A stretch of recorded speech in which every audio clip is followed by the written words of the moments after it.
नमस्कार and welcome you all to study IQ. मैं हूं प्रशांत धवन। नाउ रिसेंटली एक मेजर डेवलपमेंट हुई है जिसके बारे में आपको पता होना चाहिए। ये जियोपॉलिटिक्स का लैंडस्केप कंप्लीटली बदल सकती है। यहाँ पे आप देख पाएंगे पाकिस्तान के जो प्राइम मिनिस्टर है, जी हाँ, पाकिस्तान में इलेक्शन के नाम पे रिसेंटली जो भी हुआ, मैं उसको इलेक्शन तो नहीं कहूँगा, मगर जो भी इन लोगों ने किया वहाँ पर पाकिस्तान में, उसके बाद शहबाज शरीफ बन चुके हैं पाकिस्तान के प्राइम मिनिस्टर। सेकेंड टर्म इनकी ये होगी। नवाज शरीफ इनको फुल सपोर्ट कर रहे हैं और इन्होंने अपने पहले स्पीच में कश्मीर का इशू रेस किया, चाइना की तारीफ करी और साथ ही साथ ये भी ऐड कर दिया, ये मैं कहूँगा सबसे इम्पॉर्टेंट और सिग्निफिकेंट अनाउंसमेंट है। इन्होंने ये कह दिया कि ये पाकिस्तान की इकोनॉमी को रिवाइव करके G20 मेंबरशिप के लिए अप्लाई करने वाले हैं। हालांकि इन्होंने यहाँ पर यह भी कहा कि इनका जो टारगेट है ये थोड़ा दूर है, 2030। और मुझे यहाँ पे आपको बताना पड़ेगा, हम अभी 2020 में नहीं है, 2024 में आ चुके हैं।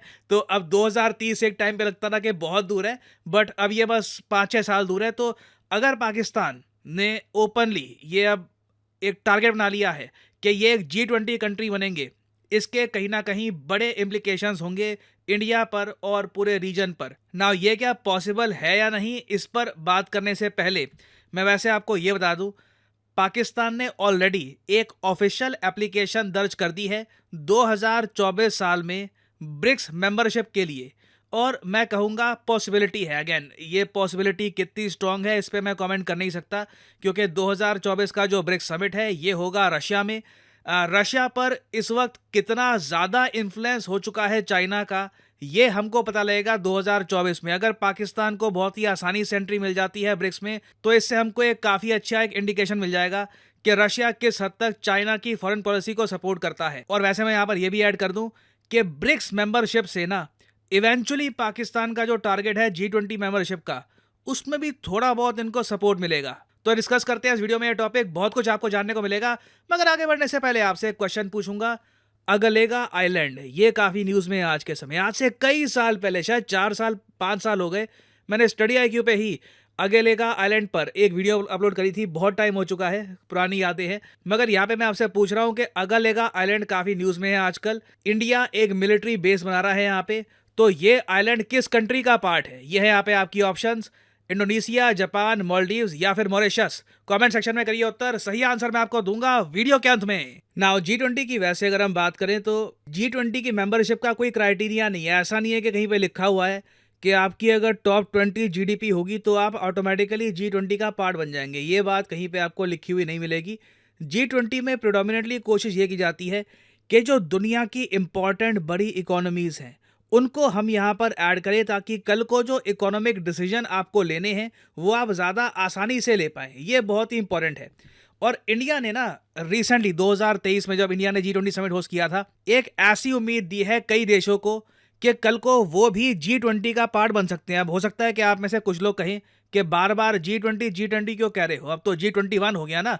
इंडिया में G20 समिट जब हुआ 2023 में, तब हमने अफ्रीकन यूनियन, जिसमें बहुत सारे अफ्रीका के कंट्रीज आते हैं, इनको एज ए ग्रुप ऐड करवा दिया G20 में। तो फिर G20 का G21 नहीं हो गया? देखो, जी हाँ, आज के समय G20 में 21 मेंबर्स हैं, मगर ऑफिशियली डॉक्यूमेंट में अभी तक नाम चेंज हुआ नहीं है। मुझे लगता है कि कुछ समय बाद ऑटोमेटिकली इसमें कुछ ये बदलाव करेंगे, मगर फॉर द टाइम बिंग अभी भी इस ग्रुप को काफी जगह G20 ही कहा जा रहा है। तो अफ्रीकन यूनियन की एंट्री के बाद जिस तरीके से इंडिया ने हेल्प करी है अफ्रीकन यूनियन को, अब ना कई कंट्रीज हैं वो भी सोच रही हैं कि why not us. For example Egypt है, कई कंट्रीज है, बांग्लादेश है, इजिप्ट है, उनकी इकोनॉमी धीरे धीरे राइज कर रही है। वो कह रही है कि हम भी क्यों नहीं पार्ट बनते G20 का इन द नियर फ्यूचर। तो अब ऑब्वियस सी बात है, इसमें पाकिस्तान भी शामिल हो चुका है। पाकिस्तान भी कह रहा है कि जी हमको भी बनाओ ना। क्या पाकिस्तान जेन्युइनली एक G20 मेंबर कंट्री बन सकता है? एक बार जरा डेटा को देखते हैं। अगर हम कंट्रीज की लिस्ट देखें नॉमिनल जीडीपी के हिसाब से, ये आपने काफी बार देखा होगा, नॉमिनल जीडीपी के हिसाब से यूएसए की इकोनॉमी है 26 ट्रिलियन की, ऑलमोस्ट 27 ट्रिलियन ही आप कह लीजिए। भारत बहुत ही जल्द हो सकता है कि कुछ सालों में 4 ट्रिलियन की जो इकोनॉमी है उससे भी ऊपर पहुंच जाएगा। और बाकी कंट्रीज भी यहाँ पे आपको दिख जाएंगे। रशिया 1.8 ट्रिलियन पे है, ऑस्ट्रेलिया भी यहाँ पे आपको दिख जाएगा। तो ये जो टॉप 20 जो कंट्रीज है ना, ये तो यहाँ पे आपके सामने हो गई। पाकिस्तान को ढूंढने के लिए आपको टॉप 20 के बाहर जाना पड़ेगा, टॉप 30 के बाहर जाना पड़ेगा, टॉप 35, टॉप 40 के बाहर भी जाना पड़ेगा। पाकिस्तान टॉप 50 में आपको मिलेगा। ये मुझे यहाँ पर एक बात ऐड करनी पड़ेगी फ्रॉम एन इकोनॉमिक पर्सपेक्टिव। मैं कई बार ना जो डेटा आता है जीडीपी ग्रोथ का पाकिस्तान से और जो इनकी पॉपुलेशन एक्सपेंशन का नंबर है, ये मैं देखता हूँ कोई सेंस नहीं बनती। मैं आपको एक छोटा सा उदाहरण देता हूँ। यहाँ पे आप देख पाओगे पाकिस्तान की nominal GDP 340 billion dollar. Pakistan की नॉमिनल जीडीपी रोमेनिया से पीछे है, ईरान से पीछे है, नाइजीरिया से पीछे है, वियतनाम मलेशिया से भी पीछे है। बांग्लादेश तो काफ़ी ज़्यादा आगे है पाकिस्तान से। अगर आप मुझसे पूछे तो जेन्युइन कंटेंडर फ्यूचर में अगर G20 का एक्सपेंशन होता भी है तो जेन्युइन जो कंटेंडर होंगे उनमें इजराइल सामने आएगा, यूएई सामने आ सकता है। कुछ हद तक मैं कहूँगा अगर यूएसए के साथ जो बांग्लादेश के रिलेशंस काफ़ी ख़राब हैं ये इंप्रूव हो जाते हैं तो बांग्लादेश भी बिल्कुल G20 के एक एक्सपेंशन का पार्ट भविष्य में, काफ़ी दूर भविष्य में बन सकता है। और रीज़न बहुत ही सिंपल है, इन कंट्रीज़ में जेन्युइन ग्रोथ है।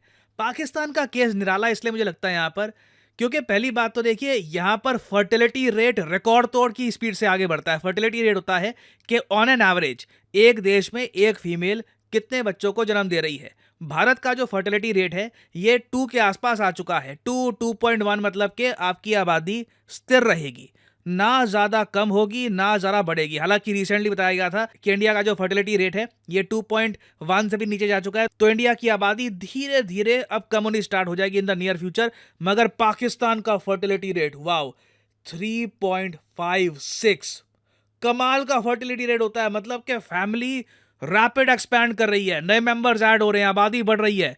जिस स्पीड से इनका फर्टिलिटी रेट है ना, ये आराम से 30 करोड़ की आबादी वाला देश बन जाएगा जिस स्पीड से आगे बढ़ रहे हैं। और ऑब्वियस ही बात है जब आपका फर्टिलिटी रेट इतना हाई हो तो आपके देश में बहुत सारे यंग लोग आएंगे, नौजवान होंगे, आपका कंट्री बेसिकली यंग होगा। मगर तब भी आप जान के हैरान होंगे पाकिस्तान की जीडीपी ग्रोथ पता है क्या है? 2 से लेकर 2.5%। आईएमएफ कहता है कि 2.5%, वर्ल्ड बैंक कहता है 2%।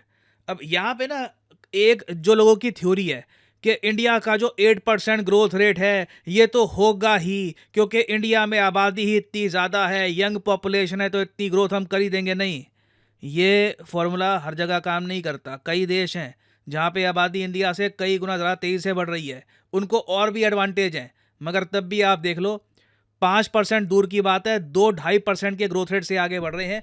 तो मुझे लगता नहीं है कि पाकिस्तान टॉप, ये जो 50 की इनकी अभी रैंकिंग है 46 पे हैं ये लोग, ये Iran, south Korea, Hong Kong, Nigeria से पीछे ये आगे बढ़ने वाले हैं। ये काफ़ी हद तक इसी स्पॉट पे रहेंगे एक्चुअली इतने कम ग्रोथ रेट के साथ। और जो इनका अभी आईएमएफ का इशू अभी और चल रहा है और डिफॉल्ट के भी पाकिस्तान हमेशा बहुत करीब रहता है।